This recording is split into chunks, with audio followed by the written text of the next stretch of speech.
কলিজা নরমাল, এছাড়া আমাদের নরমাল 30 টাকা, চিকেন 100, কলিজা 70। হালকা দিচ্ছি, চেয়ার লাভ হালকা। হালকা করে চেয়ার লাল হবে। আবার ব্রেকআপ ঝালমুড়ি আছে, নাচানাচি আছে, ছেঁকা বেঁকা আছে, ভদ্র ঝালমুড়ি আছে, চোখের পানি আছে, গেডি লক আছে, বডি লক আছে, মারামারি আছে, কোবাকুবি আছে। যাদের ঘরেও শান্তি নাই, বাইরেও শান্তি নাই, এরকম অশান্তির মুড়ি আছে।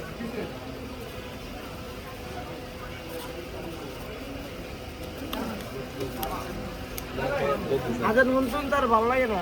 হাজার হাজার বললাম, আসল হাজার, জোর হাজার, আর মাগরিব হাজার বললাম। একটু করে আমাদের সাথে নিয়ে যাও। বন্ধু কইয়া হ্যাঁ খারাপ দেখো। বলছি ভাই যদি সিরিয়াল লাগে এলে একটু আওয়াজ দিলাম বলে তাই পুরো আমি দেখছি যে দূরে এটা কাট দাও নিয়ে দেবেন, খাবেন না দেবেন? কি নরমাল? নরমাল 30, চিকেন 100, কলিজা 70, ডিম 60।